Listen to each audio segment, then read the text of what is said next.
This is the story of a journey towards the light, towards the sun. A journey from north to south, in a land of legendary seafarers, the Vikings, who discovered America well before Christopher Columbus. A land rimmed with ice and snow, a land of vast forests and 1,000 lakes, Scandinavia. Our story begins here, in Europe's northernmost reaches, in Norway, 3,000 kilometers north of its capital, Oslo. Well above the Arctic Circle, and just below North Cape, the mythical spot where people flock from all over Europe to witness the midnight sun. Ah, the sun. When it actually does peek out, you sure don't want to miss it. We'll catch up with it as we head south. When the polar night finally ends, the people up north make the most of the long summer days. On the same latitude as Alaska and Greenland, the Vesterland Islands enjoy the warm flow of the Gulf Stream, which keeps the water from freezing over in winter and also churns up a rich soup of plankton and all the fish that go with it. A gorgeous setting. So who actually lives here? Mainly fishermen. Despite the international moratorium, Norwegians still hunt whales, which they locate by sonar. Summer is fishing season. You don't get much sleep between May and October in the land of the Northern Lights.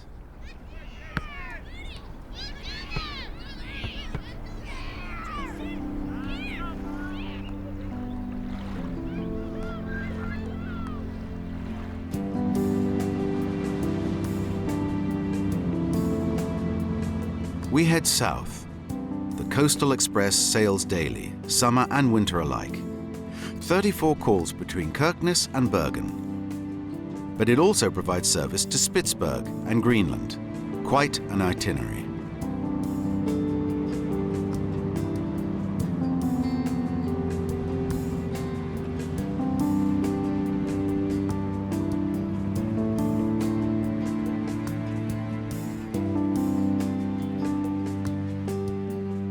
We catch up with a whirlpool not far from the city of Buda.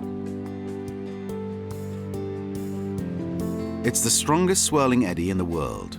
Every 6 hours, 400 million cubic meters of water are churned between two islands from one side of the fjord to the other. A 20-knot current and a sailor's nightmare, the maelstrom.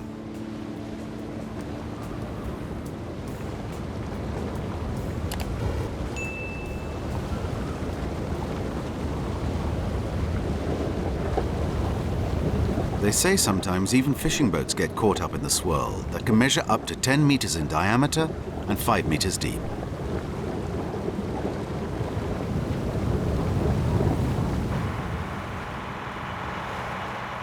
Fishing in Norway.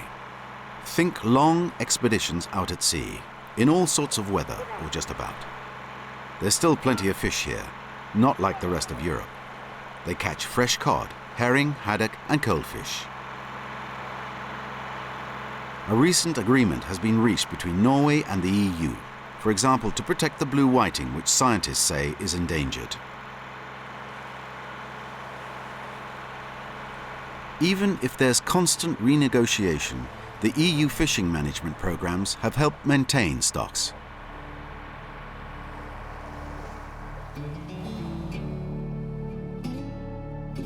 On the other hand, quotas for salted cod have been low these past years. In response, the fishermen have teamed up and created co-ops. Less work, fewer worries. Life is pretty low-key, as a matter of fact. They've got the smallest population density in all of Europe.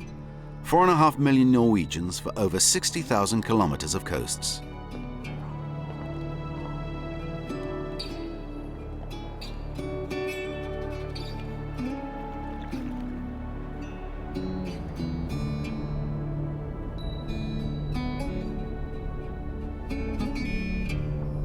Further south, between Bergen and Oslo, not far from Finse, we happen upon a mammoth creature, the Hardangerjokulen ice cap, a huge 80-meter-long glacier. It seems enormous, but it's been melting too quickly for the past few decades. According to the latest study by the Norwegian Water Resources and Energy Directorate, 1,600 Norwegian glaciers could disappear in the next 100 years. The culprit? Global warming. Stay tuned for developments. Especially since 98% of the electricity produced in Norway is hydraulic.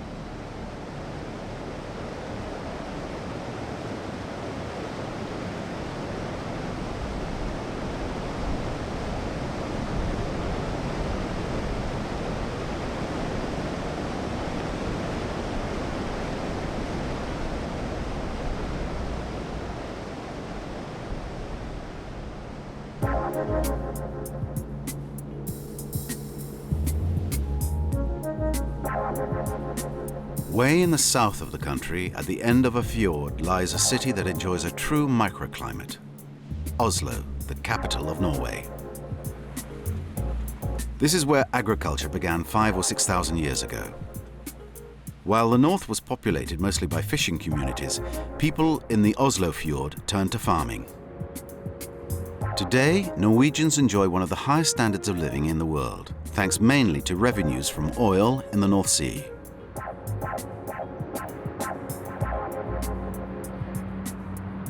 They say you should visit Oslo in the winter, when its ski slopes are lit up in the polar night. Only 5 hours of light per day, but just imagine when summer hits.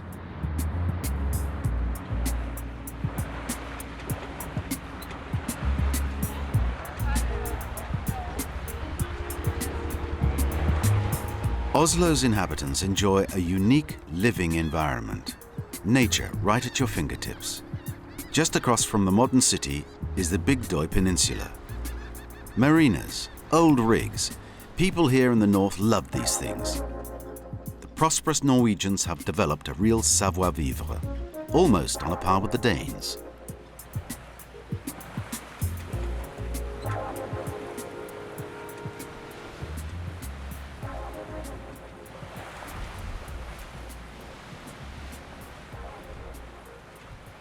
Now we head straight south to Denmark.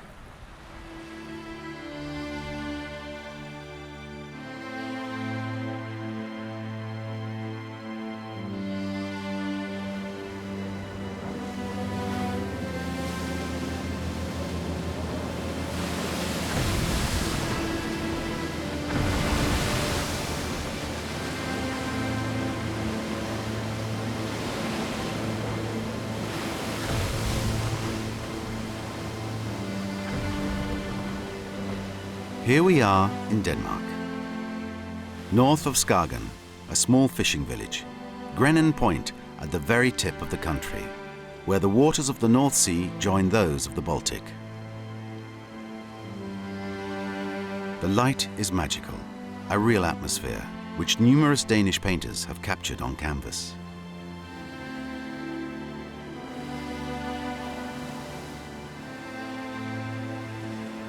Communion with the elements.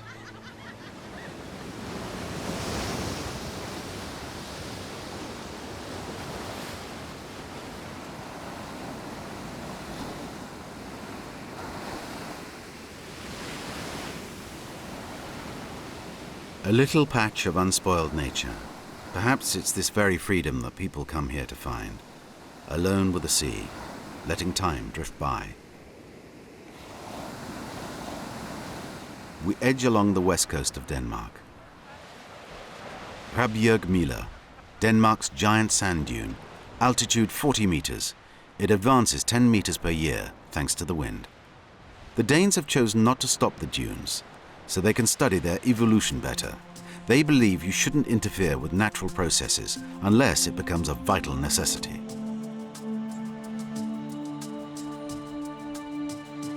A 500-kilometer long beach. Deserted. Well, not quite. From one world to another. I suppose you can be open to the elements and orderly at the same time. Order Danish style, in the form of beach huts.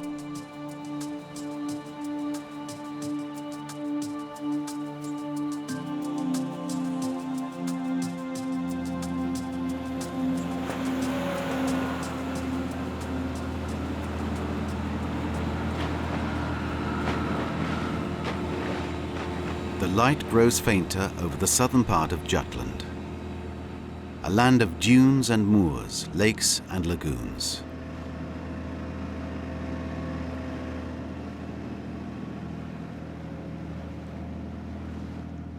Waterfront villages, wooden architecture, it's charming. Life's good here, especially when the weather's fine. That's pretty obvious. A recent study has shown that Denmark is the country with the best standard of living, a quality of life that stems from the famous Danish social model. There's been much talk about this miracle where well-being rhymes with generous social protection and the fluidity of the labour market. Flex security. Flexibility and security, a real-life fairy tale. And then Denmark, the smallest Scandinavian country, has a population of only 5.5 million. The country's not on the euro and also protects its borders.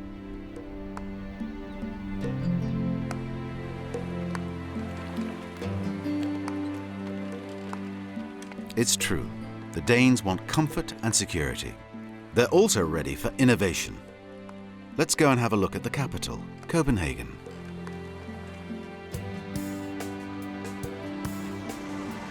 First, we have the famous circular development of Brøndby, in the southwest suburbs of the city. An interesting concept. Each homeowner enjoys the same size yard. Design schools, new forms of architecture. Denmark is innovative.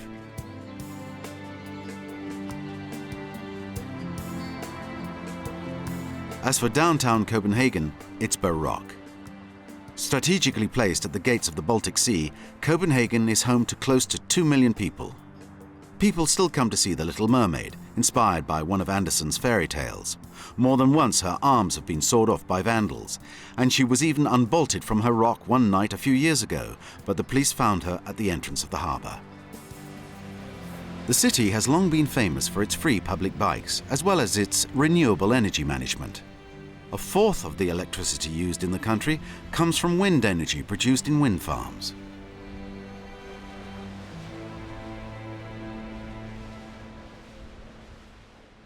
Just across from Copenhagen lies Sweden.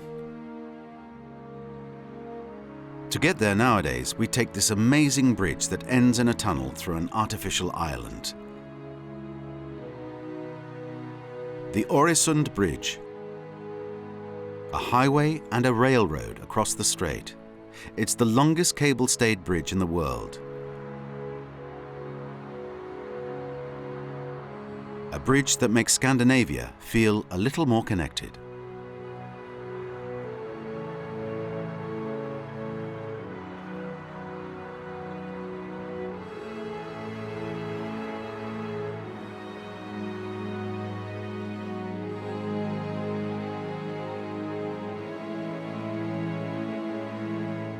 The winds of change also blow in the city of Malmö.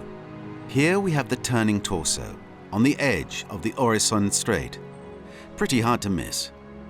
It's the tallest building in Scandinavia, 190 meters. 9 cubes stacked one on the other, 5 stories each, a symbol that marks the city like a huge crane in the shipyards did just a few years ago.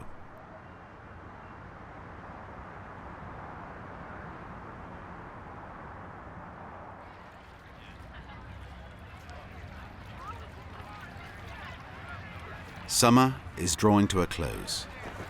The days are already getting shorter. The Swedes make the most of the sun, trying to stock up on its warmth for the long winter months ahead.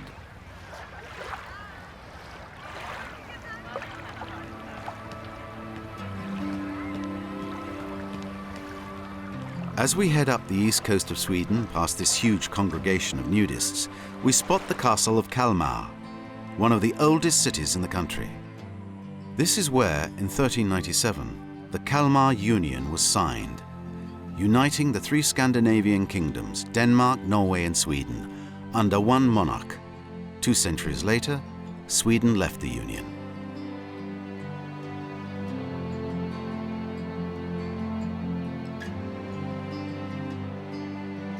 Further north, the forest, as far as the eye can see, covering 60% of the country.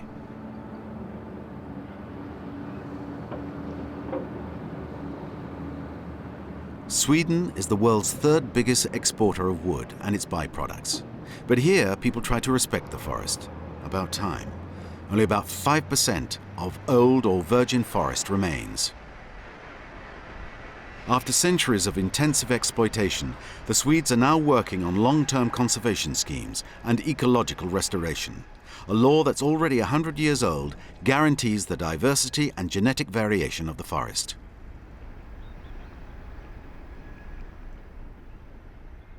As we head up towards Stockholm, we take a little detour to the island of Gotland, Viking country. This is where they developed agriculture, in Fjords.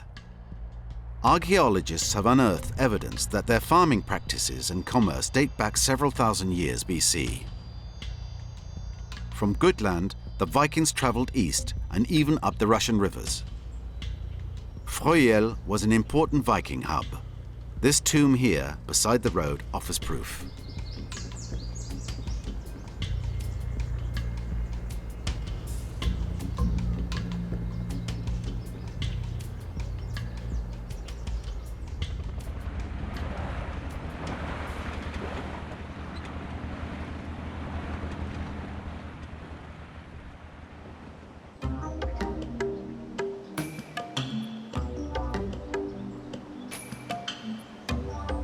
Private scene on a rocky islet. Where are we? In Stockholm, believe it or not, where it only takes a few minutes to escape the urban bustle and commune with nature, right in the middle of the city. Stockholm, Sweden's capital, is virtually perched on the water, right at the source of the Mälar River. Its historical centre is also the political heart of the kingdom, home of the Queen and King Charles XVI, on the throne since 1973. But the King's post is merely honorary. Parliament is elected by universal suffrage, and voter participation is record high, and over 40% of the representatives are women.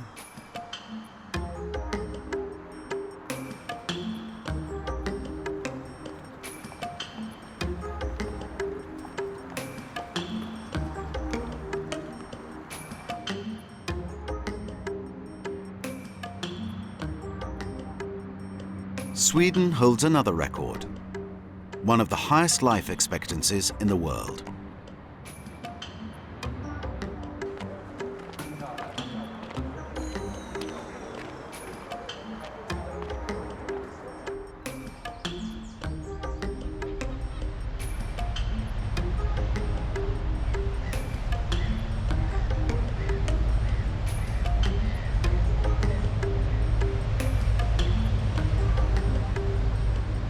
No doubt it's the art of living in an archipelago that makes the Swedes so happy.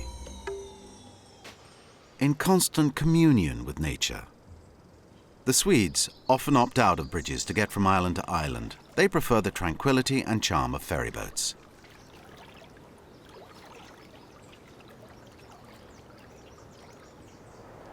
We follow this one that sails between Stockholm and Helsinki over to the neighboring country, Finland. We head east towards the Roland archipelago.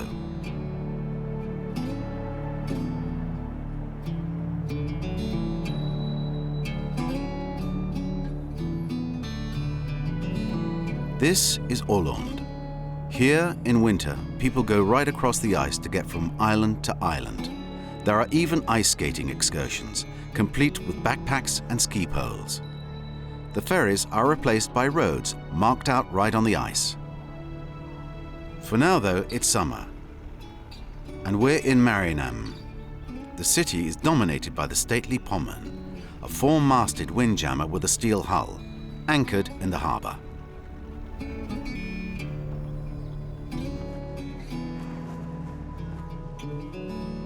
At the end of a fjord, we find these little wooden cabins, complete with jacuzzi in the middle of the forest.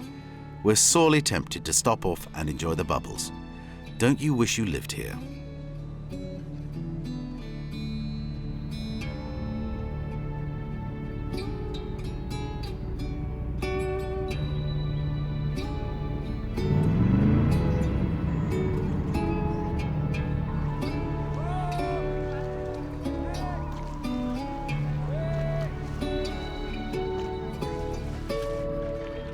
The Roland archipelago, monohulls, old rigs, speedboats, sea kayaks, everyone's out on the water, enjoying the summer sun. The fog has lifted this morning. Though a few remaining patches still cling to some of the islands, there are thousands of islands and islets, in fact, scattered as far as the eye can see between Roland and the west coast of Finland. People fix up these little wooden cabins, complete with pontoon, on private islets. More and more, these formerly self-sufficient fishing villages are getting transformed into second homes. Here too, the living is easy.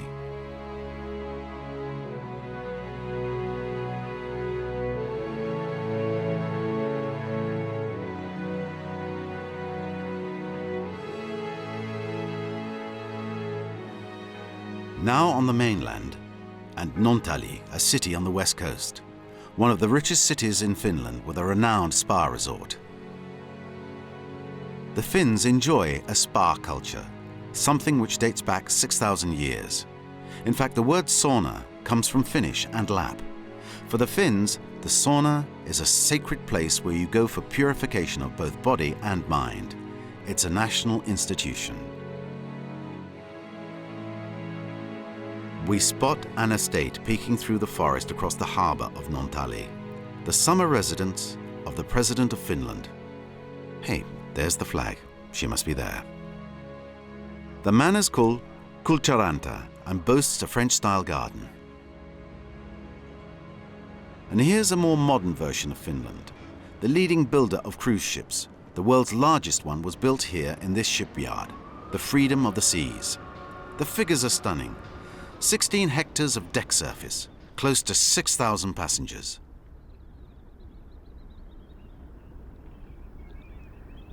Cruise ships, ferries. We continue following in their wake, zigzagging through the Turku Islands.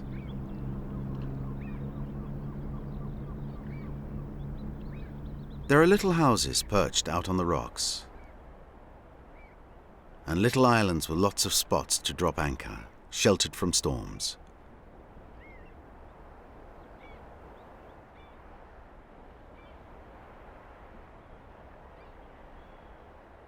We also find luxury homes perched on these magical islets, out in the middle of nowhere.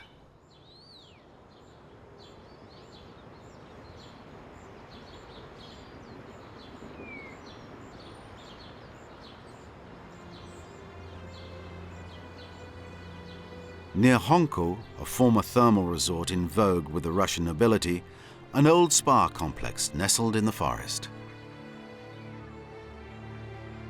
Southern exposed beaches, a merry-go-round out in the water, a quaint charm. Russia isn't far away.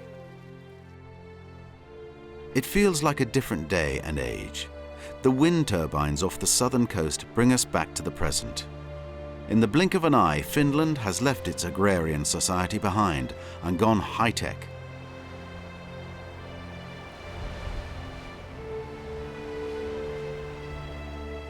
And once again, a string of islands stretching all the way to the capital, Helsinki.